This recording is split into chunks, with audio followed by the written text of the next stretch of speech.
Halo, kita jumpa lagi di Adaptif. Hari ini kita live menjelaskan poin 5 bagaimana arsitek bekerja. Ya, sesi ini kita buat khusus untuk follower Samur Spatia agar bisa mengetahui bagaimana sih arsitek bekerja. Susah gampang nggak sih? Biar tahu apa yang dikerjakan oleh arsitek hingga mencapai produk yang kamu inginkan. Terima kasih yang sudah nonton, yang dekat, yang jauh di sana. Tetap mantau adaptif bersama saya Adi. Hari ini masih kita puasa, walaupun puasa harus semangat. Oke, kita mulai membahas bagaimana arsitek bekerja. Jadi sisi pandang bagaimana arsitek bekerja ini adalah kami menyampaikan dari sisi pandang arsiteknya hingga kamu bisa tahu bagaimana kami bekerja. Apa sih tahap-tahapnya? Kenapa sih kok nggak bisa dalam satu malam dikerjakan? Nah, ini yang perlu kamu perhatikan di konten-konten seri 5. Jadi setelah project deal kamu dengan arsitek sudah sepakat untuk mulai pekerjaan. Arsitek harus mengumpulkan data. Ada dua data utama yang diperlukan arsitek untuk mulai bekerja. Satu adalah data keinginan dan kebutuhan kamu dan usernya. Ingat loh, data kebutuhan dan keinginan ini tidak hanya tentang pemilik proyek. Perlu juga diperhatikan untuk user-usernya. Misalnya kamu bikin restoran. Nah, kamu harus menentukan usernya itu siapa. Jadi kita tahu kalau ternyata restorannya khusus anak TK. Jadi kan kursinya dibuat ukuran anak TK. Begitu. Nah, hal-hal seperti ini harus clear owner atau kamu kliennya untuk menyampaikan ke arsitek apa sih kebutuhan kamu, sukanya apa, referensinya apa, pengennya seperti apa, dan lain-lain. Nah, itu yang perlu data kebutuhan. Biasanya data kebutuhan ini kami menyebutnya dengan TOR. Nah, TOR ini bisa kamu yang buat atau kami bisa membantu untuk membuatkannya. Nah, setelah punya data kebutuhan ruang dan kesukaan kamu, kami memerlukan data lokasi, data fisik lokasi. Ini lokasinya nih di mana nih? Di jalan apa? Jalannya selebar apa? Kiri kanannya ada apa? Yang bagus mana? Yang jelek apa? Sebelah kanannya menghadap sungai yang indah. Sebelah kirinya mungkin potensi buruk ada tempat sampah. Nah, bagaimana desain arsitektur di rekayasa memanfaatkan view indahnya, tapi sisi buruknya bisa dihindari. Maka kami perlu datanya dulu. Lebih baik arsitek harus mengunjungi lokasinya. Kemudian data arsitek yang butuhkan penting di lokasi adalah perizinan dan peruntukannya. Apakah di lokasi tersebut bisa dibangun yang kamu inginkan? Di Indonesia ada arahan-arahan tertentu terhadap peruntukan lahannya. Ada lokasi yang tidak boleh dibangun. Hutan lindung, taman kota, peruntukan kuburan. Ada lokasi yang emang tidak bisa dibangun kantor karena dia perumahan. Ada lokasi yang bisa dibangun apa saja, tapi mungkin harus komersil. Nah, kita harus tahu datanya. Nah, kemudian di proses pengumpulan data ini terkadang arsitek memerlukan data-data tambahan yang spesifik terkait, ya mungkin kalau umum, pekerjaan umum, rumah, kantor, itu jelas kebutuhan ruangnya, koridor harus lebar berapa, itu rata-rata sudah cukup jelas. Tapi bagaimana dengan kondisi-kondisi proyek-proyek yang khusus? Misalnya yang kami lakukan kemarin, klinik art terapi. Nah, contohnya tidak ada di Indonesia. Nah, itu pendekatannya adalah menggunakan literatur. Dilakukan studi-studi literatur terkait klinik psikologi.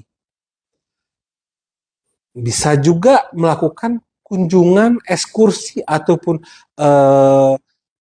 melihat contoh aslinya di luar negeri. Atau dimanapun itu berada, sebagai contoh. Bukan meniru, tapi menjadi referensi desainnya nanti.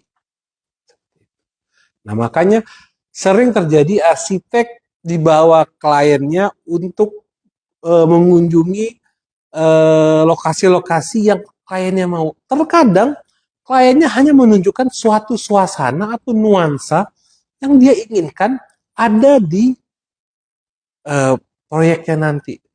Tapi proyek itu tidak bisa, rasa itu mungkin dia tidak bisa gambarkan.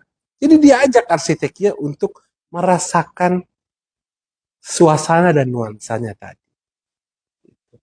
Nah, kemudian setelah data lengkap, kita punya dokumen-dokumen lengkap, arsitek akan memulai perencanaannya dengan membuat analisa dan konsep. Jadi kalau analisa itu data-data yang dikumpul, data itu tidak usah arsitek nggak usah mikir, hanya apa yang ada kumpulkan. Bentuknya seperti ini, tidak usah diuraikan. Nah, saat proses analisa, kami menguraikan. Oh, view yang bagus adalah ke arah selatan. Tapi dari arah barat, ini mataharinya cukup menyengat. Sedangkan view kedua terbaik adalah ke arah barat. Nah, bagaimana? Apakah view-nya harus ke barat atau bisa ke selatan? Nah, itu dibuat analisa dan konsep. Konsep yang saya maksud adalah ide-ide, dari ide-ide kecil hingga ide-ide besar terkait desainnya nanti. Yang sebenarnya konsep ini adalah solusi-solusi dari analisa-analisa yang dibuat.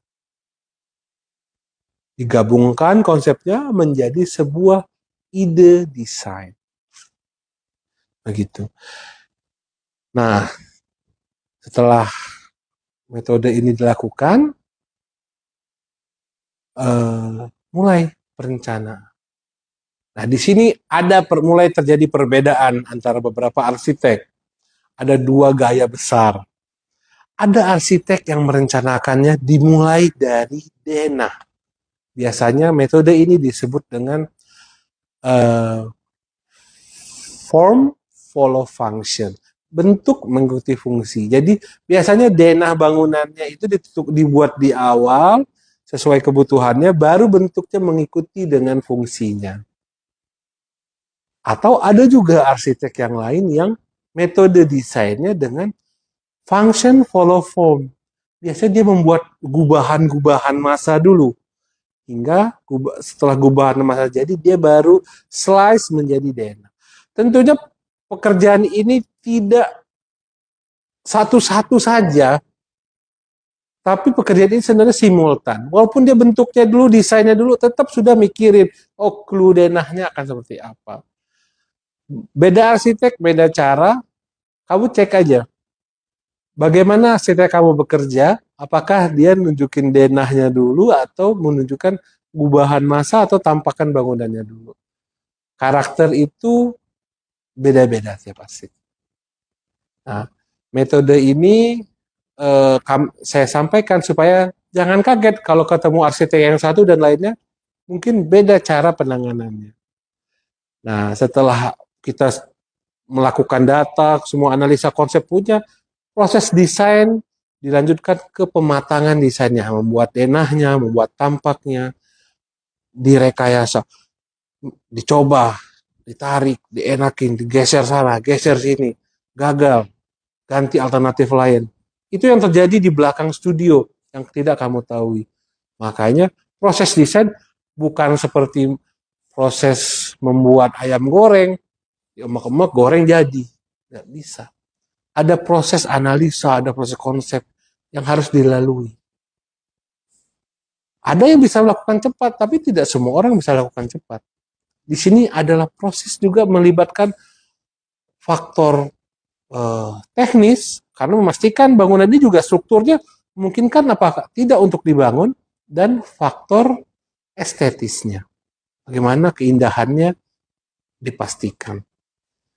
Nah, tools kami sekarang lebih mudah dengan adanya peralatan aplikasi 3 dimensi yang memudahkan delivering apa yang kami pikirkan ke sebuah media supaya nanti kamu bisa memeriksa apa idenya.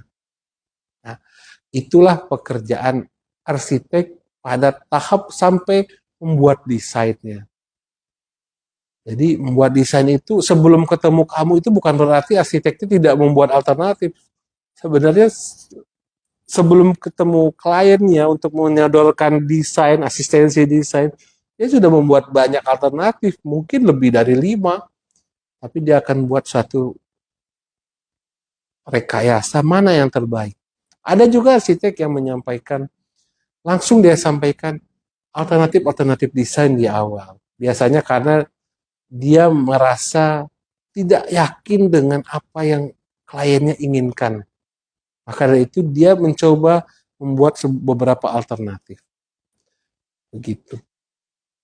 Ini baru setengah langkah apa yang arsitek lakukan.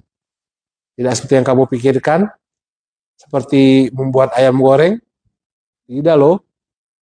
Merencanakan ini adalah proses dan proses panjang dan pengalaman menentukan bagaimana kemudahan prosesnya nanti. Gitu. Oke, cukup sekian. Sudah terdengar azan asar. Kita lanjutkan minggu depan. Oh, bukan minggu depan. Beberapa hari kemudian nanti kita lanjut dengan 5.7. Oke, sampai jumpa. Terima kasih sudah menonton.